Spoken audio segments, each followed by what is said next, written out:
इस जल प्रलय में प्रश्न अभ्यास। बाढ़ की खबर सुनकर लोग किस तरह की तैयारी करने लगे। लोग बाढ़ की खबर सुनकर चिंतित हो गए। बाढ़ के कारण उन्हें अनेक परेशानियां झेलनी पड़ती हैं। आने वाली इन सभी कठिनाइयों को ध्यान में रखकर लोग अपने घर ईंधन, आलू, दिया सलाई, कंपोस्ट की गोलियां, मोमबत्तियां, पीने का पानी, सिगरेट आदि का प्रबंध करने लगे। सबसे ज़्यादा परेशान दुकान वाले थे। वे अपने सामान को जल्दी से जल्दी सुरक्षित स्थान पर पहुंचाना चाहते थे। लोग अपने सामान को रिक्शा, टमटम, टेम्पो और ट्रकों में लाद कर अन्य जगह ले जाने की तैयारी कर रहे थे। बाढ़ की सही जानकारी लेने और बाढ़ का रूप देखने के लिए लेखक क्यों उत्सुक था? लेखक उस क्षेत्र का रहने वाला था जिसके आसपास अक्सर बाढ़ आया करती थी। उसने बाढ़ देख रखी थी। फिर भी 1967 में पटना में जो बाढ़ आई वह लेखक को असल जीवन में बाढ़ का अनुभव करा गई। उस साल पटना में लगातार 18 घंटे वर्षा होती रही। उस बाढ़ की सही जानकारी लेने और बाढ़ का रूप देखने की उत्सुकता के निम्नलिखित कारण हो सकते हैं। यूँ तो लेखक ने 10 वर्ष की आयु से बाढ़ पीड़ित क्षेत्रों में कार्य किया था, किंतु बाढ़ को भोगने का उसका अनुभव नहीं था। वह स्वयं देखना चाहता था कि बाढ़ आने पर क्या क्या परेशानियां झेलनी पड़ सकती है। तेज गति से निचले स्थानों को अपलावित करके आगे बढ़ता पानी देख लोगों के चेहरे पर कैसे कैसे भाव आते हैं, उन्हें किन किन परेशानियों का सामना करना पड़ता है, इन्हें लेखक प्रत्यक्ष रूप से देखना चाहता था। लेखक के मन में यह इच्छा भी रही होगी कि बाढ़ में फंसे लोगों के प्रति स्वयं सेवकों, राहत कर्मियों द्वारा अपने कर्तव्य का निर्वहन किस प्रकार किया जाता है तथा दूसरों को विपत्ति में देखकर कुछ लोगों का व्यवहार कैसा रहता है, यह भी देखा जाए। सबकी ज़बान पर एक ही जिज्ञासा, पानी कहाँ तक आया है। इस कथन से जनसमूह की कौन सी भावनाएं व्यक्त होती हैं? सन 1967 में पटना में लगातार 18 घंटे तक वर्षा होती रही। इससे अपने इलाके में पानी घुस आने के भय से लोगों की जिज्ञासा बढ़ती जा रही थी कि पानी कहाँ तक आया गया है। हर व्यक्ति यह जानना चाहता था कि बाढ़ कहाँ तक आई है और उसकी कॉलोनी में पहुँचने में कितना समय लगेगा। जिन इलाकों को वे सुरक्षित समझ रहे थे वे सुरक्षित है भी या नहीं।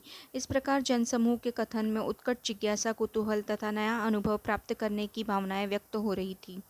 मृत्यु का तरल दूत किसे कहा गया है और क्यों? इस जल प्रलय में पाठ के अंतर्गत मृत्यु का तरल दूत बाढ़ के उस पानी को कहा गया है जो ऊंचे नीचे स्थानों को डुबोता हुआ लोगों को भयभीत करता हुआ मृत्यु का संदेश लेकर आता है। इसे मृत्यु का तरल दूत कहने का कारण यह है कि बाढ़ के कारण निचले स्थानों की फसलें, जानवर आदि जलमग्न हो जाते हैं। कच्चे मकान धराशायी हो जाते हैं। न जाने कितने लोग बाढ़ में फंसकर अपनी जान से हाथ धो बैठते हैं। बाढ़ के कारण कई बार बिजली के खंभे गिर जाते हैं। इनमें प्रवाहित होने वाले करंट के पानी में भी प्रवाहित होने से जल जीव मृत्यु के शिकार बन जाते हैं। आपदाओं से निपटने के लिए अपनी तरफ से कुछ सुझाव दीजिए। आपदाओं से निपटने के लिए अपनी तरफ से ये सुझाव हो सकते हैं। बाढ़ आने की संभावना को देखते हुए कुछ आवश्यक वस्तुओं जैसे मोमबत्ती, माचिस, ईंधन, सब्जियां, राशन, कुछ आवश्यक दवाइयों आदि का प्रबंध कर लेना चाहिए। प्राथमिक उपचार में काम आने वाली दवाएं ज़रूर रख लेनी चाहिए। बाढ़ की स्थिति में उल्टी, दस्त, पेचिश, हैजा, मलेरिया आदि होने की संभावना बढ़ जाती है। कभी कभी ये महामारी का रूप ले लेती हैं। इन्हें फैलने से बचाने का उपाय अवश्य करना चाहिए। बाढ़ के साथ कुछ जहरीले कीड़े मकोड़े घर में आ जाते हैं, इनसे भी बचने का प्रयत्न करना चाहिए। बाढ़ आने की संभावना में कीमती वस्तुओं को ऊंचाई वाली जगह पर रख देना चाहिए। दूषित पानी के प्रयोग से बचना चाहिए। हम लोगों को जागरूक करें कि प्लास्टिक की थैलियों को इधर उधर न फेंकें, क्योंकि ये नालों में इधर उधर फंसकर अवरोध उत्पन्न करती है। वर्षा के जल का संचयन एवं उचित प्रबंधन किया जाना चाहिए ताकि वर्षा का अतिरिक्त जल बाढ़ का कारण न बन सके। नदी नालों पर बांध बनाकर पानी को रोकना चाहिए। जब दानापुर डूब रहा था तो पटनिया बाबू लोग उलट कर देखने भी नहीं गए। अब बूझो इस कथन द्वारा लोगों की किस मानसिकता पर चोट की गई है। पटना में बाढ़ का पानी भरता जा रहा था, तभी बाढ़ देखने की उत्सुक भीड़ में से एक युवक ने कहा कि यहाँ तो सब तमाशा देखने आ गए हैं, किंतु जब दानापुर डूब रहा था पटनिया बाबू लोग उसे देखने भी नहीं आए थे। इस कथन के माध्यम से पटना के लोगों की स्वार्थपरता, संकुचित मानसिकता, संवेदनहीनता, आत्मकेंद्रियता पर चोट की गई है। दानापुर जब डूब रहा था तब पटना के लोगों ने वहां के लोगों की सहायता नहीं की थी। खरीद बिक्री के बंद हो चुकने पर भी पान की बिक्री अचानक क्यों बढ़ गई थी? सन 1967 में पटना में जब लगातार 18 घंटे वर्षा हो रही थी तो जगह जगह पानी भर गया और बाढ़ का खतरा मंडराने लगा। इस समय तक सभी दुकानदारों ने अपनी दुकानें बंद कर दी थी। बस पान की दुकान खुली थी। लोग बढ़ते पानी का हालचाल जानने के लिए वहां इकट्ठे हो रहे थे। वे अपना समय काटने के लिए पान भी खाते जा रहे थे। यही कारण था कि पान की बिक्री अचानक बढ़ गई थी। जब लेखक को यह एहसास हुआ कि उसके इलाके में भी पानी घुसने की संभावना है तो उसने क्या प्रबंध किया? लेखक को जब एहसास हुआ कि बाढ़ का बढ़ता पानी उसके इलाके में भी घुस सकता है तो वह चिंतित हो उठा। उसने मोमबत्ती, दिया सलाई, सिगरेट, पीने का पानी और कंपोस्ट की गोलियां आदि की व्यवस्था की।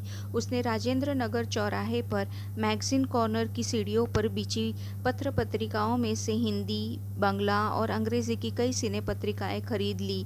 उसका सोचना था कि इन पत्रिकाओं को पढ़ते हुए हफ्ते भर का समय आराम से बिताया जा सकता है। बाढ़ पीड़ित क्षेत्र में कौन कौन सी बीमारियों के फैलने की आशंका होती है? बाढ़ पीड़ित क्षेत्र में चारों ओर पानी भर जाता है। ऐसे में मनुष्य जब अपनी आवश्यकताओं की पूर्ति के लिए कहीं आता जाता है तो पैर में बार बार पानी लगने के कारण एकाही घाव जैसा रोग उत्पन्न हो जाता है। इसके अलावा दूषित खाद्य एवं पेय पदार्थों के सेवन से उस क्षेत्र में मलेरिया, उल्टी, दस्त, पेचिश, बुखार, डायरिया, कॉलरा आदि बीमारियां फैलने की संभावना रहती है।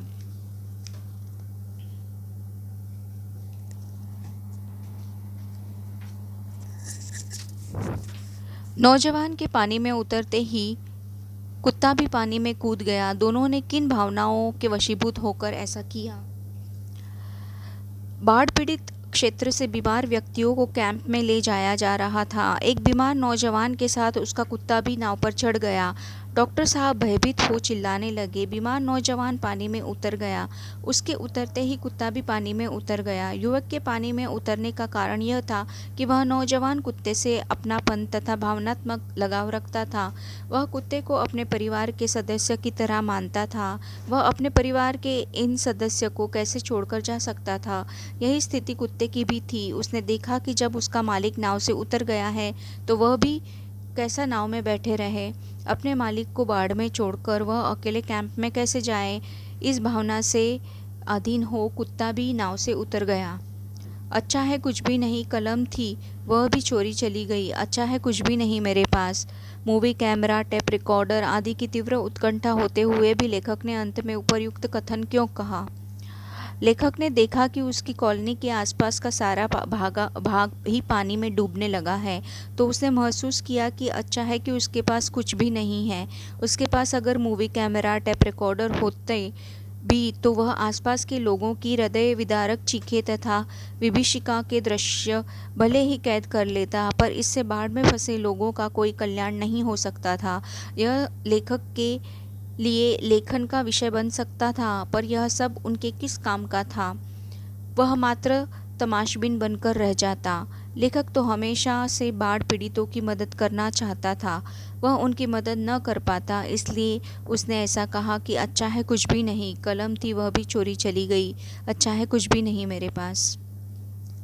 आपने भी देखा होगा कि मीडिया द्वारा प्रस्तुत की गई घटनाएं कई बार समस्याएं बन जाती हैं। ऐसी किसी घटना का उल्लेख कीजिए। मीडिया द्वारा प्रस्तुत की गई कई घटनाएं समस्याएं बन जाती हैं। इसका ताज़ा उदाहरण सन 2010 के सितंबर महीने में जब दिल्ली में कई दिनों तक रुक रुक कर वर्षा होती रही तथा इन्हीं दिनों हरियाणा सरकार द्वारा ताजेवाला के हथिनी कुंड बैराज से लाखों क्यूसेक पानी एक साथ छोड़ दिया गया तो यमुना उफान पर आ गई। दिल्ली की निचली कॉलोनियाँ तथा निचले स्थानों पर वर्षा का पानी जमा हो गया। पानी नाले से बहकर यमुना में न जा सका। इस ठहरे हुए पानी के कई समाचार चैनल विभिन्न कोणों से बार बार दिखा रहे थे और उद्घोषणा कर रहे थे, देखिए ये लोग कैसे पानी में डूब रहे हैं। इसके अलावा यमुना में बढ़ते पानी को यूं दिखा रहे थे मानो पूरी दिल्ली ही डूब जाएगी। इससे लोगों में अनायास भय का वातावरण बन गया था। हैरान परेशान जनमानस अफरा तफरी में पड़ गया था।